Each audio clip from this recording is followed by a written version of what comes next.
E quero convidar todas as pessoas para ficar essa hora de reflexão, para que a gente possa trocar um pouco das nossas ideias aqui, não é verdade?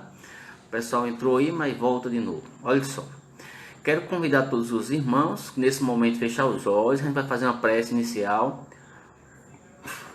Coloque o seu copinho com água de lado aqui, ó. Esse copinho com água, geralmente eu costumo dizer que é o seu copinho de remédio espiritual. Você coloca ele e a gente, através das nossas orações aqui, a gente pede para a espiritualidade colocar nesse copo o remédio que você precisa. Mas na noite de hoje, meus amigos, minhas amigas, eu quero fazer um convite especial para vocês. É um convite de reflexão. Vamos refletir sobre a vida, especialmente sobre os caminhos da aprendizagem na nossa encarnação, na nossa vida. Como é que nós aprendemos, de que forma nós aprendemos? A gente vai citar aqui alguns pontos, né? Eu não estou aqui trazendo uma receita de bolo, nem uma bula de remédio, mas a gente vai trazer aqui uma reflexão a partir do Evangelho de Jesus, a partir das reflexões espíritas, para que a gente possa ter um momento de abrir a nossa mente para novos conhecimentos. Mas inicialmente, aquela pessoa que está precisando de oração, esse é o seu momento. É o momento de você concentrar, pedir a Deus, pedir a Jesus, pedir aos Espíritos abençoados o que tanto você precisa. Na oração, meus irmãos, minhas irmãs, nós temos 3 elementos importantes em toda oração. Se você pegar o Pai Nosso ou qualquer oração, tem 3 elementos importantes. Um momento de louvor a Deus, da gente lembrar que tem um Deus todo-poderoso, um Deus bom, um Deus presente nas nossas vidas, né? Para que a gente louve a Ele. O segundo momento é um momento de agradecimento, de agradecermos por tudo na vida da gente, inclusive pelas aprendizagens as mais diversas, quer seja ela de um lado positivo, de um lado negativo. Isso é muito importante para a gente também. Mas também tem um ponto importante na oração, que são os pedidos. É o momento de nós pedirmos a Deus, de nós colocarmos diante do altar divino o que nós estamos necessitando. Embora que Deus está a nos escutar todos os momentos, mas é bom que nós peçamos ao Pai Celestial, essa energia maior do universo, para que você possa encontrar consonância dentro de você, possa encontrar sintonia dentro de você com a energia do divino. Porque o divino, meus irmãos, minhas irmãs, ele não só está fora da gente, mas ele está principalmente dentro de cada um de nós. A manifestação espiritual de Deus, ele está presente tanto fora como dentro de nós. E eu convido você agora, que está passando por dificuldades, por você que está passando por algum momento difícil na sua vida, de você se concentrar, certo? E pedir a Deus. Pedir nesse momento a espiritualidade maior que você precisa. Feche os seus olhos e eu convido a você nesse momento a entrar nessa meditação espiritual. Agradeça inicialmente ao Pai, ao Mestre Jesus, ser divino, ser de luz. Agradeça aos seus mentores espirituais, aos seus guias. Agradeça aos seus familiares por te dar apoio, por te dar amparo nessa encarnação. Agradeça aos seus antepassados, aqueles que deixaram conhecimento, aqueles que deixaram o seu legado para a nossa vida. Neste momento de agradecimento, de dentro do nosso coração, que possa vir essas energias sublimes maiores do plano espiritual, que nós possamos encontrar consonância no universo com toda a plenitude de luz, com todas as experiências, com todas as oportunidades de aprendizagem. Jesus, Divino Mestre, aquele que nos é colocado como a bússola, como farol, como nosso guia, que neste momento, Mestre Jesus, possa se fazer presente dentro da sua casa, que possa tirar todo e qualquer tipo de mal que reine, não somente sobre sua casa física, mas a sua casa mental. Retira todo e qualquer tipo de energia pesada, de energia ruim, que possa restabelecer o equilíbrio, que possa restabelecer as bênçãos divinas de luz. E neste sentido, que possamos começar mais uma noite com a paz, com a pureza no coração, que possamos começar mais uma vez uma noite de reflexão do Evangelho de Jesus, de reflexão da espiritualidade que nos traz mensagens de renovação e de despertar do Espírito. Que cada um dos irmãos acolha essa mensagem, reflita, analise e possa utilizar na sua vida de forma propositiva, sempre abrindo os caminhos da sua vida material e da sua vida espiritual, tendo como o timoneiro Jesus. Que Jesus abençoe, que Jesus ilumine a cada um de nós que aqui estamos presentes. Muita paz e muita luz. Queridos e queridos amigos e amigas, após este momento de reflexão inicial, através dessas conexões de luz, da prece que nos traz essa aproximação com Deus, vamos começar a nossa reflexão propriamente dita. Deixa eu ver aqui se eu consigo abrir. Através da reflexão de hoje, que nós vamos falar sobre uma questão importantíssima na vida da gente, que é a aprendizagem. A aprendizagem na vida, são os caminhos da aprendizagem na nossa vida. Espero que os irmãos possam compreender, que possam refletir, que nós possamos juntos analisar e colocar em prática os ensinamentos de Jesus. Nesse sentido, meus irmãos, é preciso que a gente observe, quando nós falamos de aprendizagem, diante dessa proposta que a gente está aqui de reflexão, que é refletir sobre os caminhos da aprendizagem na vida, a gente vai tocar em pontos importantes no processo de aprendizagem espiritual. Por exemplo, quando nós falamos de aprendizagem, não tem como a gente deixar de falar de humildade, não tem como a gente deixar de falar de orgulho, de caridade, de egoísmo, de paciência. Não tem como a gente deixar de falar.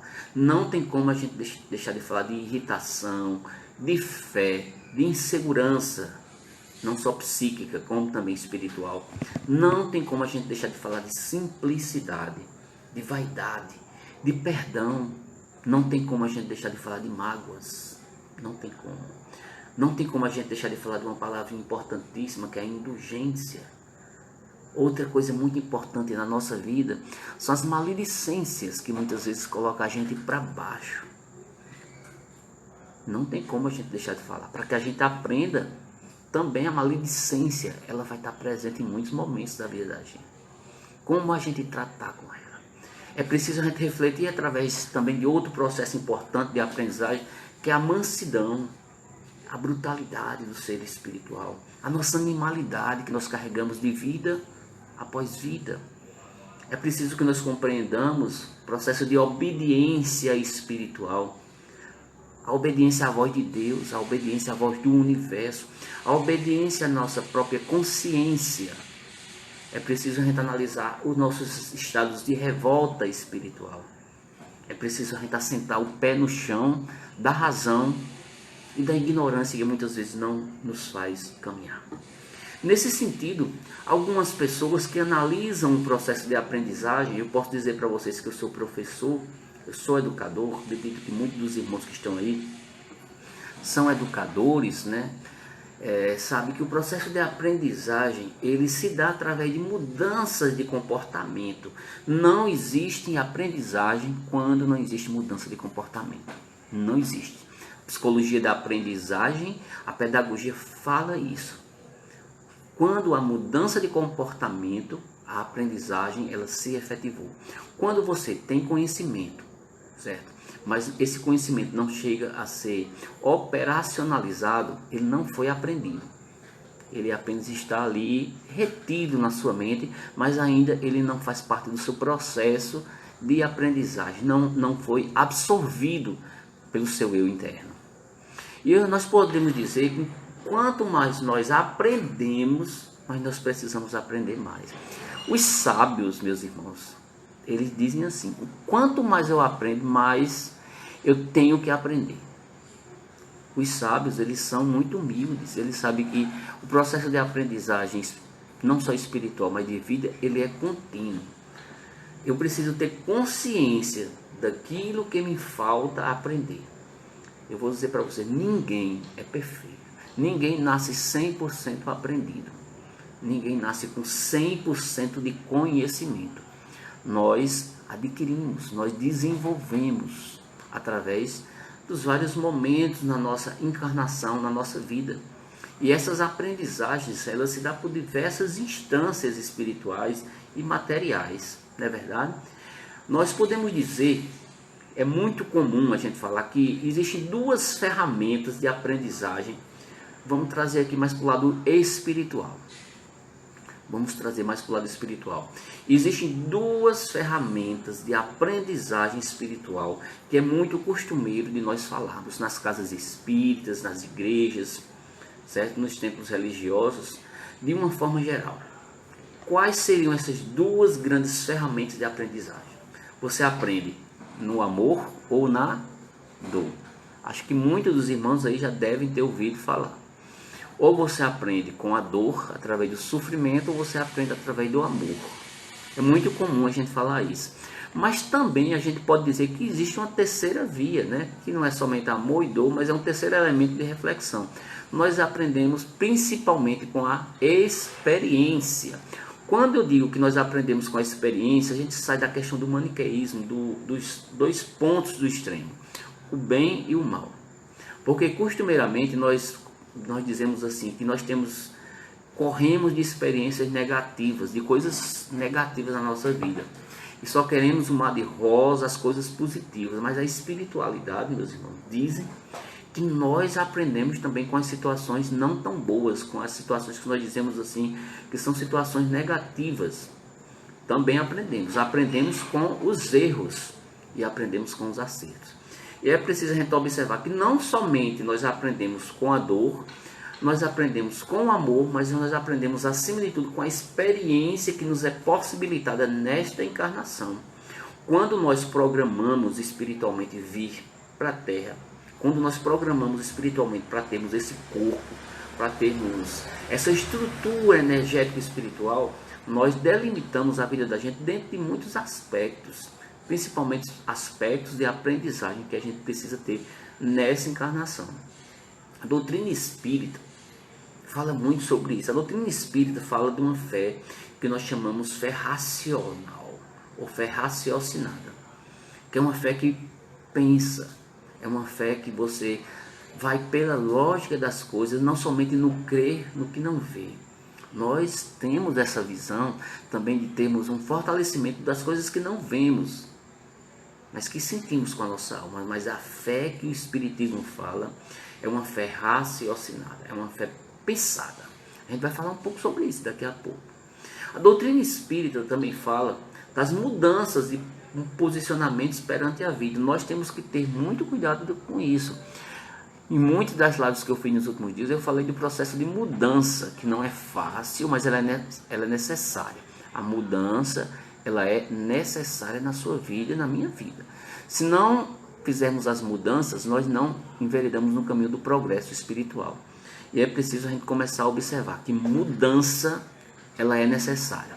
A mudança, meus amigos e minhas amigas, elas acontecem, certo? No agir, no falar e no pensar, em várias instâncias. A mudança verdadeira, ela se efetiva de dentro para fora e não de fora para dentro. Ela está dentro de nós, ela é gestada dentro de nós. É preciso nós querermos. Nós costumamos dizer que para que esse processo de mudança seja efetivo, é preciso você querer. E eu digo mais assim, para nós que estamos assim dentro de uma linha espiritualista, né, que o Evangelho de Jesus, ele tem para todos nós informações muito valiosas de coisas que nós chamamos dos ensinos morais e dos ensinos comportamentais para a nossa melhoria interior. Você que quer melhorar, você que quer mudar, você que quer ter um retorno melhor para a sua vida espiritual, você precisa ter um olhar mais atento para as palavras de Jesus. O que Jesus diz na nossa vida, para a sua vida e para a minha vida. Para você que não é cristão, seguir o caminho da ética é o essencial. Mas para nós, das linhas mais diversas que acreditamos em Jesus como modelo, como guia, nós temos em nossas mãos um grande instrumento espiritual que é o Evangelho de Jesus. O Evangelho de Jesus se constitui como o grande instrumento que existem valiosos ensinos morais para a sua transformação verdadeira, o que no Evangelho chama-se de conversão. A conversão verdadeira existe modificação verdadeira, existe mudança de comportamento, existe aprendizagem. Todos nós, eu costumo dizer que temos virtudes e que temos defeitos. Aqui no planeta Terra você não vai encontrar um ser perfeito que não tenha nenhum defeito. Só existe uma exceção de uma criatura perfeita que colocou os pés aqui na terra 100% no seu lado moral, que foi Jesus, que é Jesus. Mas todos os outros, meus irmãos, pode até ter um pouco mais de evolução espiritual, mas todas as pessoas que encarnaram aqui na terra, nesse plano de prova, de expiação, de sofrimento, são pessoas que ainda têm defeitos. Os santos, se vocês forem analisar, estudar a história de muitos dos santos, eles tinham uma vida muito equivocada. As pessoas que foram transformadas pela palavra do Evangelho tinham vida equivocada. Mudaram o rumo da sua vida através dos ensinos do Evangelho moral do Cristo de Deus. E eu costumo dizer que todos nós temos virtudes e temos defeitos. Para que nós possamos aprender na nossa vida, a nossa vida encarnada hoje, é preciso nós começarmos a olhar um pouco para dentro de nós, para essas virtudes e para esses defeitos que nós temos. A virtude ou o defeito tem uma consequência direta na nossa vida. Se você é uma pessoa que começa a cultivar suas virtudes, a sua vida ela vai começar a florir de uma forma diferenciada, florir na luz. Se você é uma pessoa que começa a ficar ligada aos seus defeitos, aos ciclos viciosos dos seus defeitos, as suas consequências são devastadoras para o espírito. Você pode perder muito tempo em uma encarnação, em coisas efêmeras, em coisas que não vai trazer verdadeiramente um sentido maior para a sua vida espiritual. Entende, meus irmãos? Isso faz parte de um processo programatório espiritual. Neste sentido, a gente vai falar aqui de alguns aspectos que eu coloquei do lado dos defeitos e das virtudes que precisamos trabalhar. Eu quero começar com vocês dois elementos importantes, uma virtude e um defeito, que um está ligado ao outro, certo? Essas duas primeiras reflexões é sobre a humildade e o orgulho. Na nossa vida, para que nós possamos aprender a ser criaturas melhores, a gente tem que lidar com esses dois elementos. A gente vai ter vários elementos aqui, mas vamos começar pela humildade e pelo orgulho. O orgulho, meus irmãos, por mais que você diga assim, porque a gente costuma dizer, eu não sou orgulhoso, mas nós ainda temos dentro de nós muito orgulho, que precisamos trabalhar.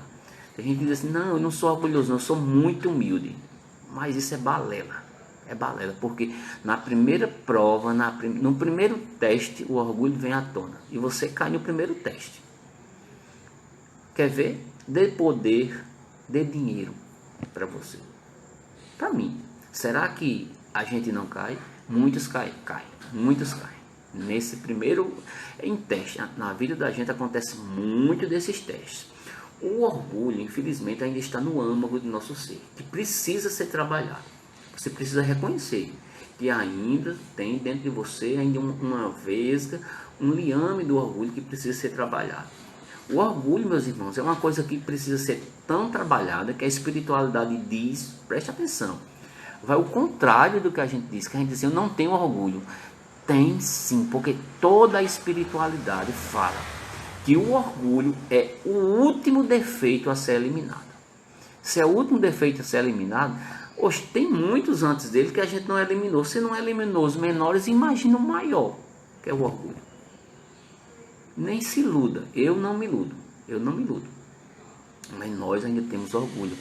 O orgulho, infelizmente, meus irmãos, dificulta em muito a nossa aprendizagem, que nós chamamos moral. o seu lado moral. Como é que o orgulho se manifesta na nossa vida? Ele se manifesta de diversas formas. Se manifesta quando nós achamos que nós somos mais do que os outros, no âmbito moral, no âmbito político, no âmbito sexual, no âmbito racial, no âmbito étnico, no âmbito profissional, no âmbito social, no âmbito religioso. Tem pessoas que dizem assim, chegar ao ponto, olha só que orgulho, que prepotência, o meu Deus, colocando Deus como propriedade de determinados segmentos religiosos. Deus não é propriedade de nenhum segmento religioso. Deus, ele é de todos, em todo canto, todo canto, todo canto, todo lugar. Deus está presente. Deus é livre. Deus não é propriedade de igreja, não. Mas a gente ainda tem, a gente escuta muitas vezes, diz assim, o meu Deus é grande. Não, Deus é grande. Não é o meu Deus, o nosso Deus é grande. Deus de todos é grande. Agora, ainda temos uma compreensão muito equivocada de Deus, achando que a gente tem que temer a Deus. Que temer a Deus é esse? Eu pergunto. Eu costumo dizer que a gente tem que ter amor a Deus. Amor a Deus, porque Deus é amor, Deus não é medo. O medo, o temor faz parte do Antigo Testamento, de um contexto histórico totalmente diferente do contexto de Jesus, que o Deus de Jesus não é Deus de temor, é Deus de amor. Eu não temo a Deus, eu amo a Deus. Eu vou repetir, não temo a Deus, eu amo a Deus. Isso eu posso dizer para vocês aqui, porque eu prefiro seguir as palavras de Jesus. As palavras de Jesus é de amor, não é de ter medo de Deus. Eu quero aproximação com Deus todos os dias. Eu me aproximo de Deus quando eu me aproximo dos meus irmãos, dos meus amigos, dos meus inimigos nessa encarnação. E a gente precisa começar a trabalhar isso. Ao contrário do orgulho, que é o último defeito que a gente diz que não tem, que tem sim. Vem a humildade. A humildade sim, é totalmente o contrário. A humildade não se coloca em pedestal. A humildade é como Jesus. É como Jesus. Jesus é o exemplo de humildade para todos nós. É a melhor forma de combate ao orgulho. Se você quer combater o orgulho, seja mais humilde com o outro, seja mais humilde consigo mesmo. O que é ser humilde? Essa é uma pergunta bem interessante, ser humilde. Seria o tema de uma palestra inteira. Mas eu vou dizer aqui, em poucas palavras, o que é ser humilde. Ser humilde não está ligado à condição financeira. O fato de você ter pouco dinheiro não quer dizer que você é humilde. Não. A gente vê pessoas que têm pouco dinheiro que são super orgulhosos. O fato de você ter muito dinheiro também não quer dizer que você é orgulhoso. Conheço pessoas que têm condições financeiras que são humildes. Não está na condição financeira, está no espírito.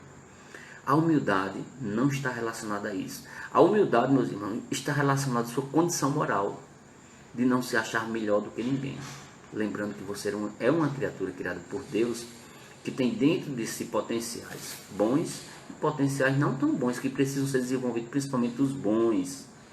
A humildade nós consideramos como uma virtude que está relacionada à consciência das suas limitações. O humilde, ele é consciente que tem limitações. Quando você não reconhece que tem limitações, você está no caminho totalmente errado do seu processo de aprendizagem espiritual. Porque você está indo em busca de alimentar o seu orgulho. Que o orgulho diz o contrário, que não tem limitação. O orgulhoso não tem limitação, o humilde tem. Mas eu vou dizer para vocês, todos nós temos limitações. Não tem ninguém perfeito. Desculpe se eu estou sendo assim meio incisivo nessa parte, mas essa é uma realidade. Não só o Evangelho de Jesus fala, todas as mensagens espirituais falam. Inclusive Chico Xavier, uma vez perguntaram para ele assim, qual o caminho para a humildade? Para o Chico Xavier, que todo mundo conhece. Ele diz assim, de uma forma bem interessante, rápida, e ele diz assim, Chico Xavier, o caminho para ser humilde, você aprender a esquecer-se. Muitas vezes, aprender a esquecer-se não se colocar como melhor do que ninguém. Se colocar como um ser que está no processo de, vamos dizer assim, de união, de coletividade com o próximo, de energias de vibração. E ele diz assim, ó, fale pouco e ouça mais. Olha só que coisa interessante. O caminho para você ser humilde é você, falar pouco e escutar mais. Às vezes a gente escuta pouco, a gente não escuta o outro não. Às vezes a gente não escuta não só o outro, mas a gente não se escuta. A gente esquece. A gente prefere usar muito o verbo falar. Fala, fala, fala e fala muito. E escuta muito pouco. Não escuta Jesus, não escuta os Espíritos, não escuta seu anjo de guarda, não escuta Deus, não escuta a natureza, não escuta o universo que está dizendo para você que caminho você tem que seguir. Ou seja, o primeiro passo do processo de aprendizagem na vida, né, é você trabalhar com orgulho e com humildade. O orgulho no sentido de tirar esse defeito da sua alma e ser uma criatura mais humilde. O segundo, meus irmãos, minhas irmãs, ponto importante no processo de aprendizagem, está relacionado com duas palavrinhas também, duas virtudes, ou uma virtude e um defeito, né? Que eu estou sempre trabalhando com uma virtude e com um defeito dentro do processo de aprendizagem. Quais seriam essa segunda reflexão? A gente falou sobre o orgulho e sobre a humildade. Segundo ponto, caridade e egoísmo. Duas coisas muito importantes para que nós possamos aprender a sermos criaturas melhores. No Espiritismo tem uma máxima que diz assim: fora da caridade não há salvação. Fora da caridade não há salvação. O que seria a caridade? A caridade, meus irmãos, muitas vezes ela é confundida no Evangelho de Jesus como o amor mais puro. A pessoa caridosa é uma pessoa que ama. No Espiritismo, nós costumamos dizer que a caridade é um conjunto de virtudes. Prestem atenção. A caridade é um conjunto de virtudes. Esse conjunto de virtudes, ele se dá em dois âmbitos. A caridade que nós chamamos material e a outra caridade que nós chamamos moral. A caridade material é a caridade mais fácil de ser feita. É aquela caridade de você dar um prato de comida, de você dar um agasalho, de você dar uma roupa, de você dar alguma coisa, um alimento. Essa caridade, ela é fácil de fazer. Mas mesmo assim, tem gente que não faz. Quantas e quantas pessoas, eu estou nesses 25 anos de doutrina espírita, quase todos os domingos, a gente fazia, antes dessa pandemia, a campanha dos humildes, a campanha de caridade, que a gente ia para a rua para pedir donativos para o nosso lar, que é a casa que eu faço parte aqui no Castelo Branco. E quantas pessoas, meus irmãos, diziam assim: não vou fazer essas doações não, porque os idosos que estão lá têm assistência do governo, um salário, uma aposentadoria que eles recebem, que não dá nem para comprar remédio. Para vocês verem, meu irmão. Tem gente que não faz isso, mas também tem muita gente que ajuda. Eu faço campanha lá no Oitizeiro de arrecadação de alimentos lá. Quase todas as bancas do pessoal que trabalha com fruta, com verdura, fazem doações. Todos, católicos, evangélicos, umbandistas, todo mundo. No início não foi fácil, porque as pessoas vinham com um olhar diferente. Mas o trabalho de caridade é esse, tem que ir todos os dias, tem que ser contínuo. Essa caridade aqui é muito fácil. É muito fácil, mas tem gente que acha que fazer só essa já está do lado de Jesus, de Deus. Tem gente que acha. Você está fazendo uma coisa muito importante, mas não é a mais importante das caridades. Essa é necessária, porque quem está precisando, está precisando. A caridade mais importante, meus irmãos, é a caridade moral. É aquela caridade que requer mais um pouco de disposição, de disponibilidade, de estar junto com o outro, é escutar o outro. É o trabalho de você ir para um centro espírita, um trabalho de desobsessão, é o trabalho de você ajudar as pessoas nas causas humanitárias, de chegar junto, de conversar, de você ver alguém na rua que está passando por algum tipo de problema, você chegar junto para conversar. Uma pessoa que estava tentando suicídio, você falar, é muito maior, porque requer muito mais disponibilidade de tempo de você. Ou seja, para que você faça a caridade, não precisa ter dinheiro. Se você tiver dinheiro, você faz a caridade material. Mas você pode fazer a caridade moral sem o dinheiro. E com dinheiro você pode fazer as duas também. A caridade ela pode ser feita em todos os tempos. A caridade faz com que os nossos problemas não sejam os maiores que os problemas dos outros. Porque você, quando se propõe a ajudar o outro, você vê que o outro está precisando muito mais do que você. E isso é a realidade. E a caridade, eu costumo dizer, que é contrário ao egoísmo. O egoísta não faz caridade. O egoísmo se coloca numa condição de isolamento, não quer ajudar ninguém, só olha por seu umbigo, porque acha que dando para o outro vai faltar para si. Mas a espiritualidade diz totalmente o contrário. Enquanto mais você dá, mais você recebe, pela lei de retorno do universo. O egoísta, meus irmãos, é contrário totalmente da caridade. O egoísta só pensa em si, depois pensa na necessidade dos outros, mas em primeiro lugar está a pessoa. O egoísta, ele vive num mundinho só seu.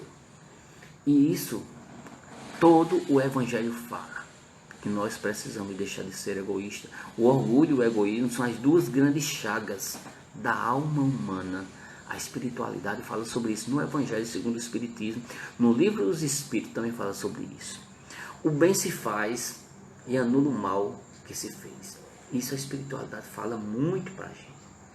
Ou seja, segundo ponto de aprendizagem é que nós possamos deixar de ser egoístas e sermos mais caridosos. A caridade nos dois aspectos, material e moral.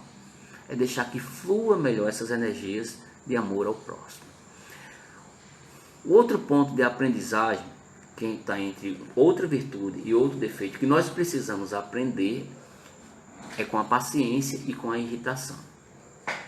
Todos nós, na nossa encarnação, temos momento de exercitarmos a paciência e momento de estarmos irritados e trabalharmos com essa irritação.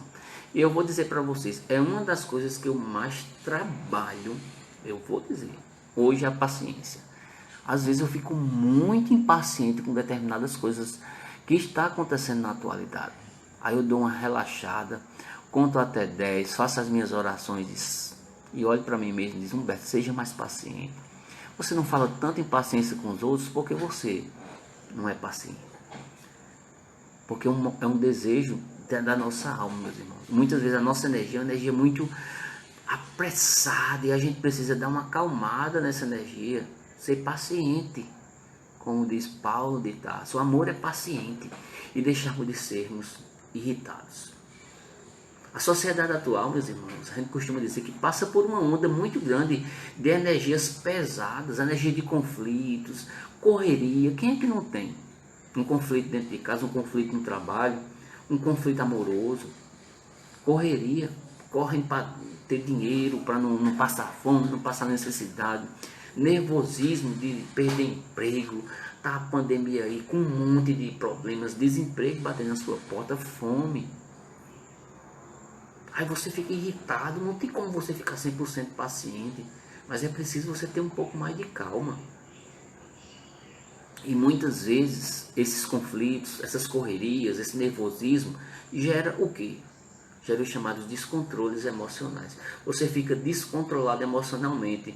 E esses descontroles emocionais, ele leva tanto as consequências físicas como as consequências espirituais. Ou seja, se a gente não tiver calma, se não tivermos paciência e entrarmos na irritação, a gente não vai resolver nada na vida da gente.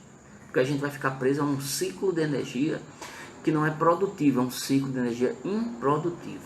Necessitamos então de parar um pouco, darmos uma debré, uma freada na vida da gente em alguns pontos, nesse relógio da vida que está apressado, certo? Termos mais serenidade, termos mais calma. É importante que a gente faça isso. Termos mais tranquilidade para resolvermos os nossos problemas, que todos nós temos problemas. Não tem como você pedir a Deus: tire todos os meus problemas hoje. Deus não vai tirar seus problemas, não, porque os problemas fazem parte do processo de aprendizagem espiritual. Deus não seria justo se tirasse tudo da sua vida para que você não aprendesse. Tudo que acontece na sua vida, meu irmão e minha irmã, tudo, vou repetir, é para que a gente aprenda. Deus não está sendo injusto com você nem comigo. Deus não está me castigando nem castigando você. Tudo que vem, você agradeça. É para o seu bem. por mais que você não acredite que seja. Como eu falei no início, o que vale é a experiência que a gente está passando. Essa experiência negativa, ela tem que servir para alguma coisa. A gente está passando por uma turbulência com essa pandemia muito grande. Se passar a turbulência e eu não aprender com ela, vai servir de quê? Será que a ficha já começou a cair? Essa pandemia está servindo de quê para a sua vida? Para deixar você mais irritado? Não, Deus ele não está castigando ninguém, não. Essa pandemia que está aí é para que a gente aprenda com ela. A olhar para dentro da nossa família, a olhar para dentro de nós, a olhar para o mundo que está aí, como ele está sendo construído. Se você olhar direitinho, você vai ver que está sendo uma maravilha o que está acontecendo. Infelizmente, muitas pessoas estão morrendo. Infelizmente. É com profundo pesar que a gente vê no coração da gente pessoas amadas, pessoas amigas morrendo. Mas tudo isso, meus irmãos, eu posso dizer, faz parte do processo programatório. Deus não levou essas pessoas não foram porque foram castigadas por Deus. Chegou o momento, elas foram. Muitos ainda irão. E muitos ficarão. É preciso a gente aprender, os que ficaram aqui aprender. Os que se foram estão aprendendo ainda no plano espiritual. Com tudo isso. E é preciso a gente saber lidar com essas energias para que a gente não adoeça muito mais, tanto fisicamente como espiritualmente, principalmente espiritualmente, porque as doenças, elas começam no espírito e depois vêm para o corpo físico. Ou seja, o outro ponto de reflexão é para que a gente aprenda na vida, a gente tem que trabalhar com mais paciência e sermos menos irritadiços e sermos menos aquelas pessoas que estão com 7 pedras na mão. E sermos menos aquelas pessoas rebeldes contra a vida e contra Deus. Deus está do seu lado. Deus está do meu lado. Não o meu Deus, o nosso Deus. O nosso Deus de todas as igrejas, de todas as religiões e de todos os continentes. Esse Deus único, Ele está no lado de todos nós. Ele quer o nosso bem. Agora, se nós decidimos trilhar por caminhos equivocados da não aprendizagem, o arbítrio é nosso, não é de Deus. Deus está dando a oportunidade de você aprender e de eu aprender. Vamos aproveitar essa oportunidade, sermos mais pacientes. O outro ponto do processo de aprendizagem na vida é de outros elementos importantes que nós precisamos consolidar no nosso espírito, que é a fé e a insegurança. A insegurança, meus irmãos, ela tem uma ligação com a fé. A pessoa insegura, ela não tem fé. A fé que nós estamos falando aqui não é aquela fé cega, aquela fé na coisa que você não vê. Mas a fé que eu estou falando aqui é de acordo com a palavra que vem do latim, fé fidelis. O que é fidelis? Conexão, fidelidade, harmonia. A pessoa que tem fé, ela tem fidelidade, conexão e harmonia com Deus, com os espíritos e consigo mesmo. A fidelidade ou a fé é diferente de crença. A crença qualquer um pode ter. Você pode crer em Deus, mas você pode não ter fé em Deus. Você pode crer no demônio, ou nos demônios, ou nos espíritos atrasados, mas você pode não ter fé nele, ou o contrário.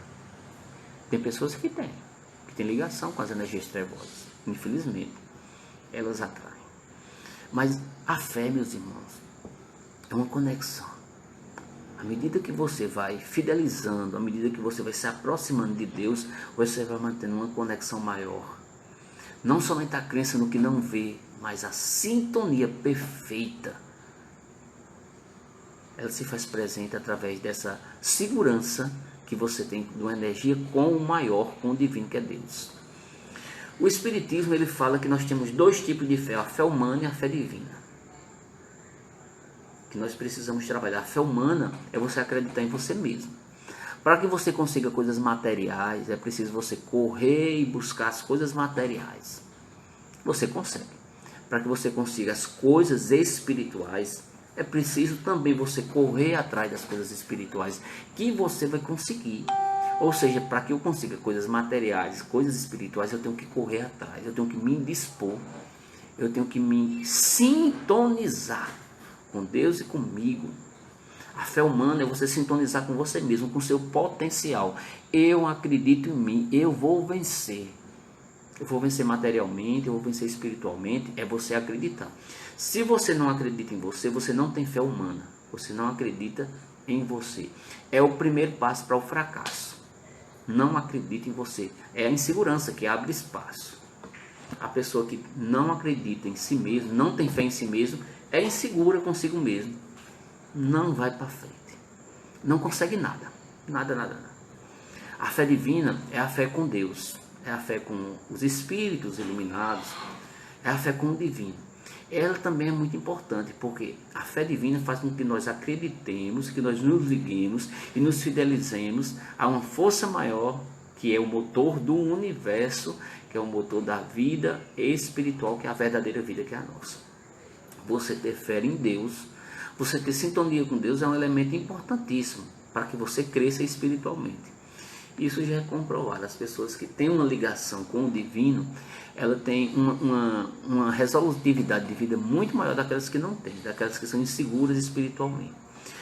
O espiritismo aí fala da fé raciocinada, ou a fé racional, ligada à razão, à lógica, para que nós possamos combater essas inseguranças, esses medos. É importante que a gente raciocine. Não existe mais tempo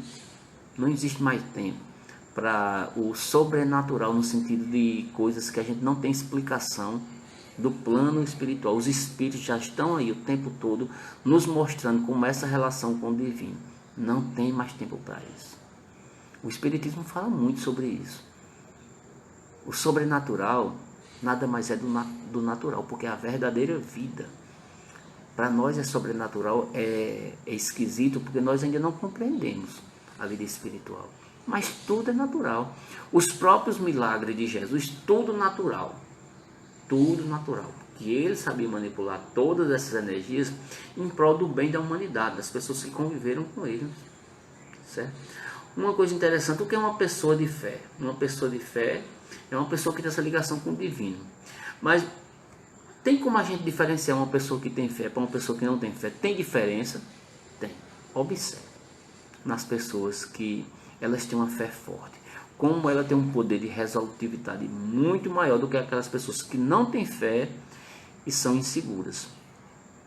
Nessa reflexão que nós estamos fazendo, também tem outro ponto importante para que nós possamos aprender espiritualmente, é trabalhar com a vaidade, que é outro defeito que nós temos, e com a virtude, que é o contrário da vaidade, que é a simplicidade.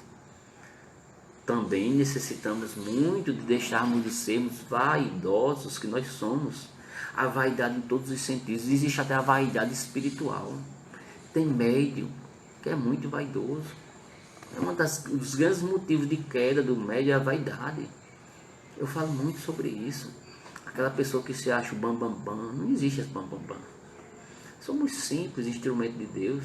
Está trabalhando na parte mediúnica, está trabalhando em lives, que está trabalhando na parte de palestras espirituais. Para mim, tudo igual. Tudo igual, simples, está fazendo o seu trabalho que você programou. O que eu estou fazendo aqui com vocês não é nada demais. Eu não sou mais do que ninguém. Eu estou fazendo aqui o que eu programei espiritualmente para a minha vida espiritual. Só isso. A doutrina espírita fala isso direto para a gente. Só não vê quem não quer. Tira essa vaidade. Depois que você desencarnar, o corpo fica. O que vai sobrar é o que você fez de bom na sua vida. E o que você fez de ruim vai pesar na sua consciência.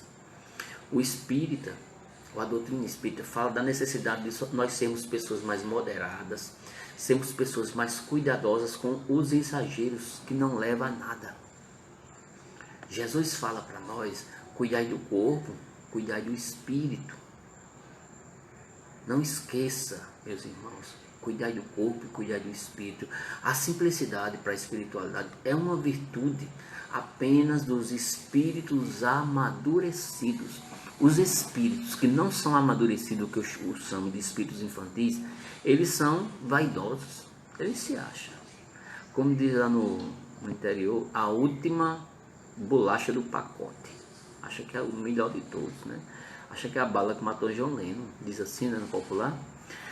Ou seja, precisamos sermos pessoas mais simples e trabalharmos com essa vaidade que nos coloca numa condição muito ligada ao orgulho, que não leva a lugar nenhum. Você é um espírito, certo? Que foi criado por Deus, que foi programado para ser uma pessoa melhor. E vamos crescer juntos. Não tem esse negócio de eu crescer sozinho. Temos que crescer coletivamente. Mesmo o processo de evolução espiritual sendo individual, eu tenho um compromisso com o coletivo da energia da psicosfera do planeta Terra, que eu estou ligado. Eu tenho responsabilidade pelas energias que são emitidas nesse planeta. A partir do momento que eu trabalho o meu nível vibracional, o meu nível energético, eu estou contribuindo para a modificação energética do planeta. Outro ponto importante, meus irmãos, é você trabalhar com uma coisa que chama mágoa. Trabalhar com a mágoa é muito importante. Quantas e quantas pessoas que é cheia de mágoa, que não trabalham com o perdão, que é o contrário da mágoa. A mágoa é o defeito. Para que a gente trabalhe com a mágoa, é preciso usar uma virtude, que é uma das virtudes mais difíceis que nós temos, que é o perdão, que nós muitas vezes não conseguimos colocar em prática. Jesus, ele falou várias vezes sobre a necessidade de nós perdoarmos. Hoje em dia a gente fala da necessidade de nós auto-perdoarmos. A gente costuma dizer que o evangelho de Jesus o tempo todo é um evangelho de amor, é um evangelho de perdão.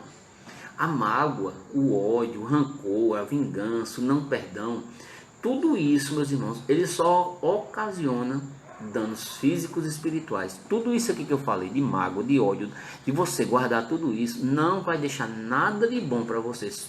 Pelo contrário, só coisa ruim. Jesus fala o contrário disso.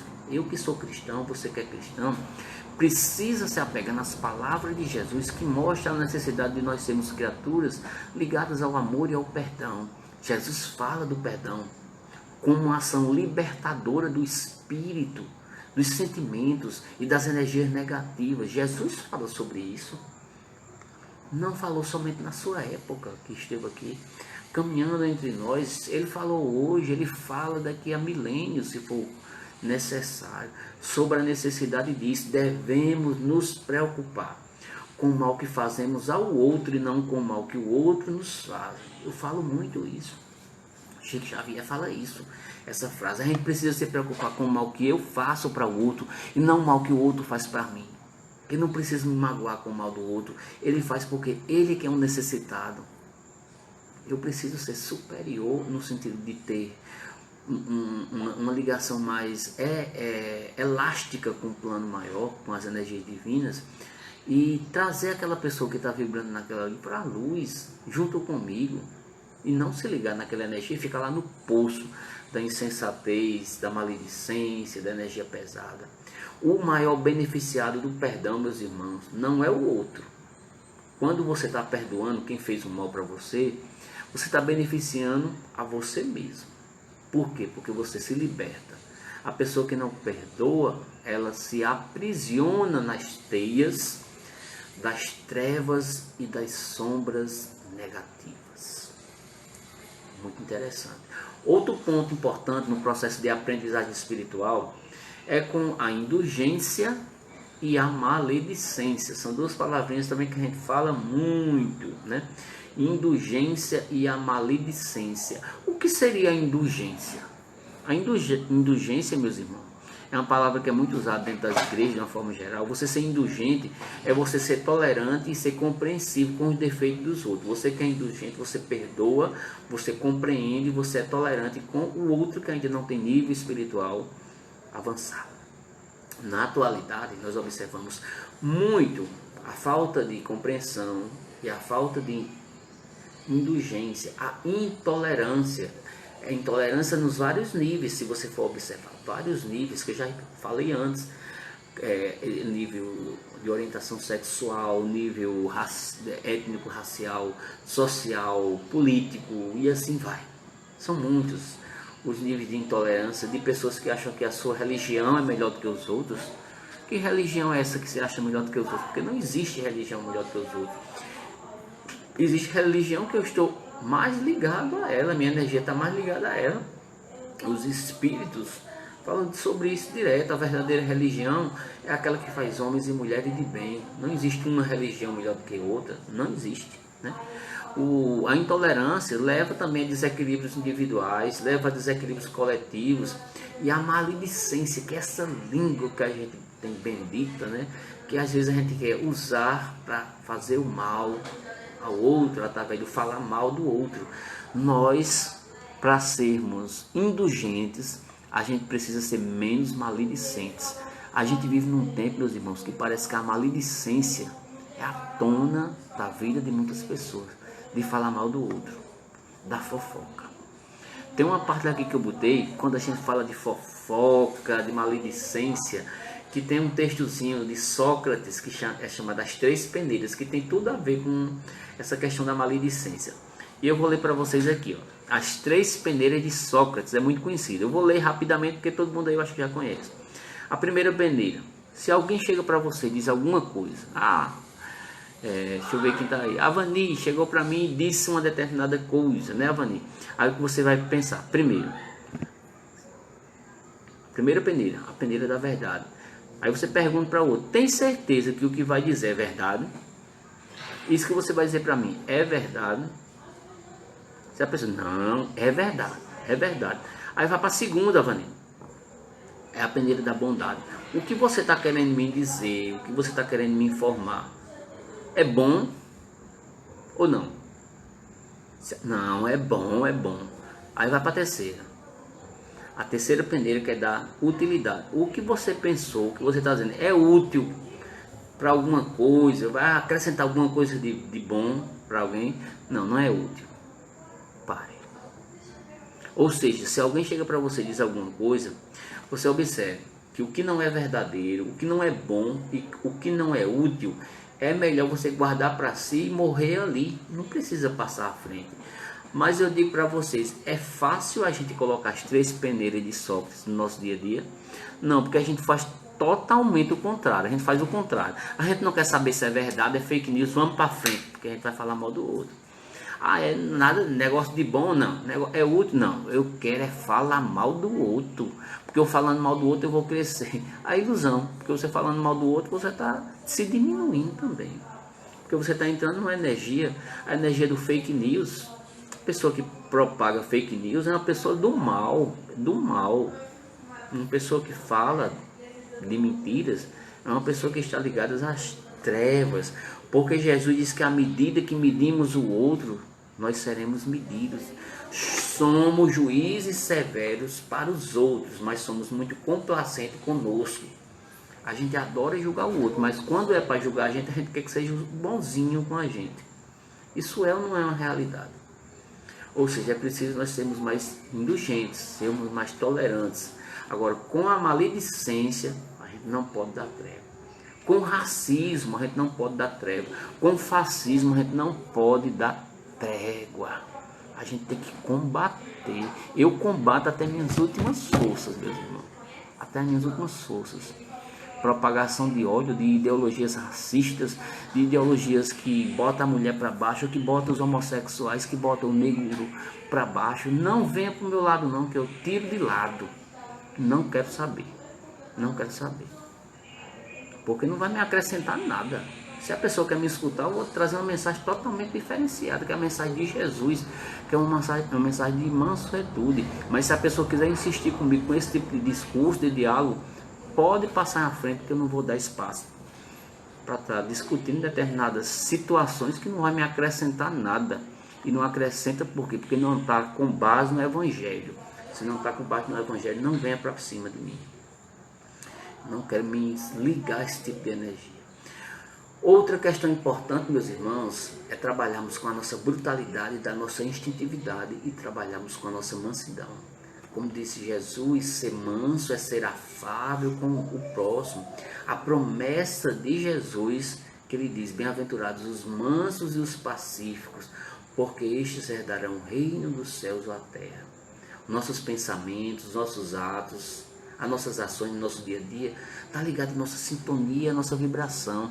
Se a gente está na vibração da brutalidade, se a gente está na sintonia da brutalidade, a gente está ligado ao mal e às trevas. Se a gente está na sintonia, na vibração da mansuetude, a gente está na vibração de Jesus, que é a vibração da luz, totalmente diferenciado. Um comportamento animalizado das pessoas, a gente ainda observa muito nos dias atuais. Os seres espiritualizados são os seres mansos, os seres pacíficos de coração.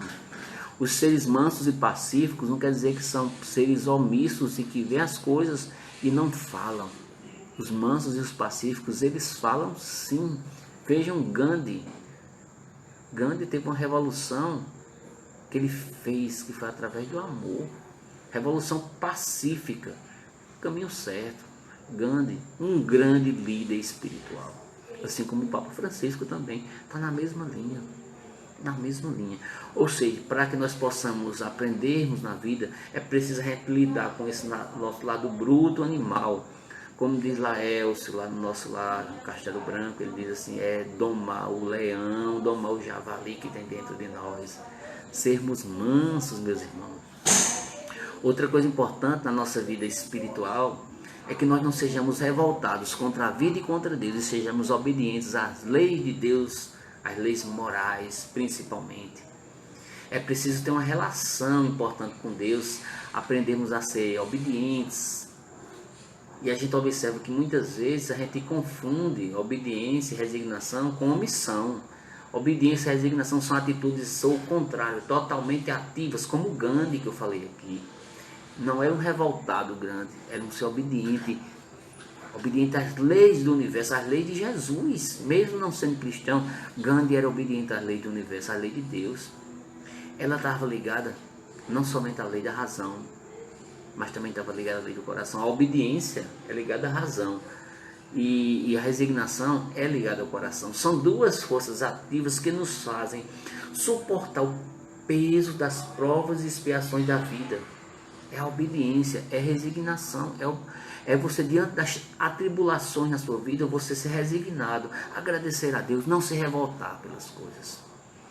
Mas acima de tudo, lutar para que se transforme e transforme o mundo que você vive. Revolta, raiva, revide não resolve nada nos problemas, pelo contrário, só aumenta. Se alguém joga uma pedra em você, se você joga uma pedra em alguém, daqui a pouco devolve de novo a pedra para você e vai ficar nesse ciclo vicioso da revolta, da raiva, da indignidade espiritual. É preciso a gente sair dessa energia. Outro aspecto importante é trabalharmos com dois elementos que a espiritualidade fala, que é a ignorância, que ainda reside no nosso espírito, e atuarmos mais com a razão ligada à fé.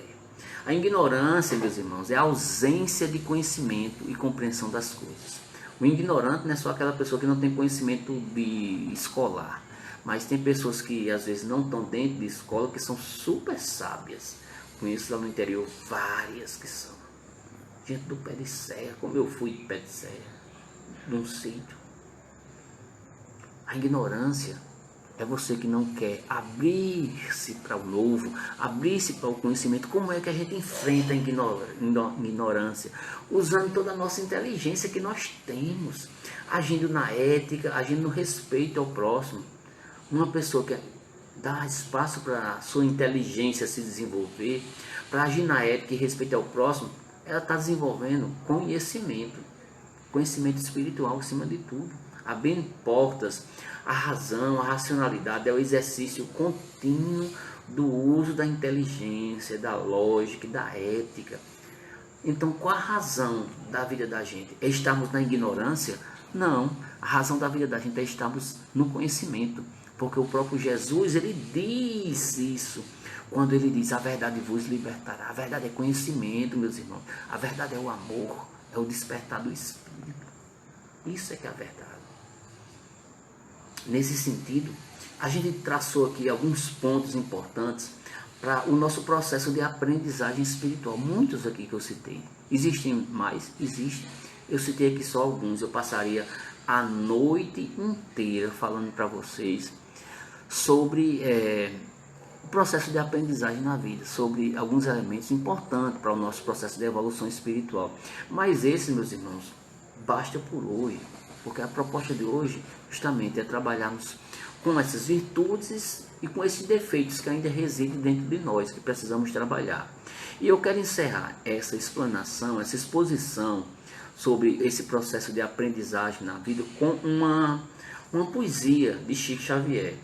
Aí depois a gente vai para a prece final e agradecendo até a próxima, mas ainda não encerrou. E eu trouxe aqui uma poesia muito linda, muito bela, certo? Do espírito chamado Cruz e Souza.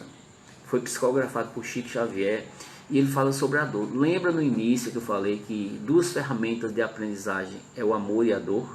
A dor é uma grande ferramenta para o espírito. A dor, o amor e a experiência.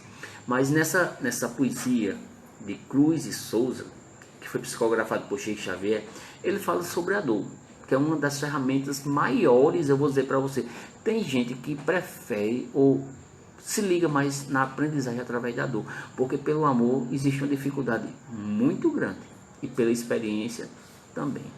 Aí o espírito Cruz e Souza diz o seguinte para nós, queridos e queridas irmãos e irmãs, que a gente vai encerrar com essa linda poesia.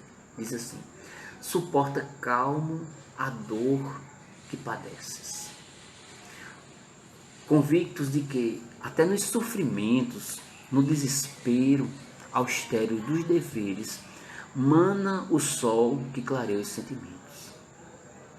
Tolera sempre as mágoas que sofreres em teus dias tristonhos e nevoentos. Há reais e legítimos prazeres por trás dos prantos e padecimentos. A dor, constantemente em toda parte, inspira as epopeias fulgurantes nas lutas do viver, do amor e na arte. Nela existe uma célica harmonia que nos desvenda em rápidos instantes de mananciais de lúcida poesia. Nessas palavras do nosso irmão Cruz e Souza, a gente encerra a nossa reflexão sobre esses caminhos da aprendizagem espiritual. Muito agradecido estou, meus queridos e queridas irmãos e irmãs, por estarmos aqui uma hora refletindo sobre o Evangelho de Jesus, refletindo sobre as luzes espirituais. E neste momento eu quero pedir aos irmãos, certo?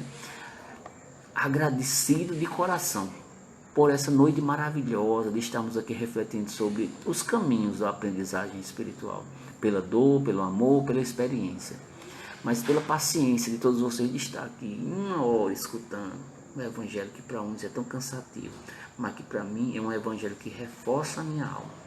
Estou aqui com a minha água, pega o seu copinho de água, certo? Que a gente vai fazer a nossa mensagem, a nossa prece final, aliás, para que todos nós possamos dormir perfeitamente. Pega o seu copinho com água para a gente fluidificar junto com os espíritos, certo? Quem estiver precisando de ajuda, pode colocar o nomezinho aí, certo? Que a gente vai fechar noites agradecendo a espiritualidade maior. Neste momento, feche os seus olhos. Agradeça a Deus pela vida que você tem. Agradeça a Deus pela vida que você tem. Deus de amor, Deus de bondade, Deus de luz. Que nós possamos nos conectar com essa energia divina, com essa energia poderosa, acolher as bênçãos espirituais na nossa vida. Deus de luz, de paz, de amor e bondade, restabeleça sobre a terra o equilíbrio, coloca a terra nos trilhos, coloca os homens, nós homens e mulheres, no bem, que as sombras espirituais possam ser tiradas do nosso coração. Neste momento, Jesus, que o manto divino da mística de Nazaré, Maria, cubra cada um de nós com seu manto divino, manto de luz, manto de paz e de amor.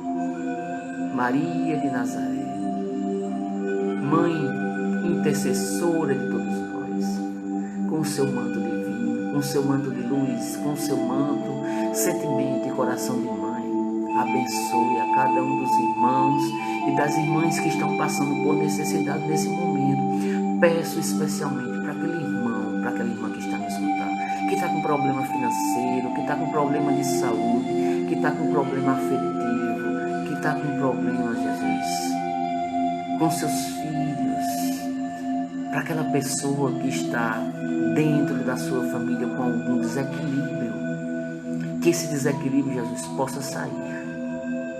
Aquela pessoa que na sua família alguém desencarnou, que está com um sentimento preso no seu coração, liberte-se desse sentimento, deixe que esse irmão siga o caminho e apenas resplandeça, emita luz para esses irmãos. Mas pedimos para a espiritualidade maior, para o socorrista divino, e ao encontro desses irmãos que estão no plano espiritual nesse momento, que desencarnaram nesses últimos tempos, que eles sejam socorridos por Jesus e por suas falanges espirituais de luz. Que na noite de hoje, Jesus, nós temos aqui mais do que louvar, mais do que pedir, temos que agradecer. Abençoa esse copo com água. Traz para esse copo um medicamento para o nosso corpo e para o nosso espírito. Mas acima de tudo, que a água que está nesse corpo limpe todas as células, limpe todos os pontos energéticos que ainda estão desequilibrados. Mas limpe acima de tudo a nossa mente, a nossa casa mental. Que Deus, que Jesus e que os espíritos estão conectados o tempo todo. Agradeço as falanges de Bezerra de Menezes, André Luiz, Luiz Sérgio, Dr. Fritz, médicos socorristas, enfermeiros espirituais. Agradeço também as falanges do Oriente, na figura dos ciganos, trazendo muita prosperidade para cada um de vocês, para mim também. Agradecemos a paciência, a cura dos irmãos da Aruanda espiritual, caboclos, pretos velhos. Todos esses irmãos abençoe, traga muita luz, muita energia da natureza para cada um de nós. Paz, luz e bênção é o que desejamos. Fluidifica essa água, Jesus, que nós possamos na noite de hoje sairmos daqui mais tranquilos. Amém? Que Jesus abençoe, meus irmãos. Hoje encerramos a nossa reflexão da noite sobre os caminhos do processo de aprendizagem na vida. Os caminhos da aprendizagem ao longo da vida requer, acima de tudo, que nós estejamos conectados com Deus, com Jesus e com os espíritos de luz. Muita luz e muita paz. Encerro aqui agradecendo a todos e a todas pela paciência, por estarmos nesse momento trocando essa energia, porque eu sinto essa energia vindo de vocês. Beijo no coração. Quinta-feira estaremos de volta, mais uma vez, a reflexão do Evangelho de Jesus, o Evangelho da espiritualidade maior, em todas as suas vertentes, que traga muita luz para você, meu irmão e minha irmã.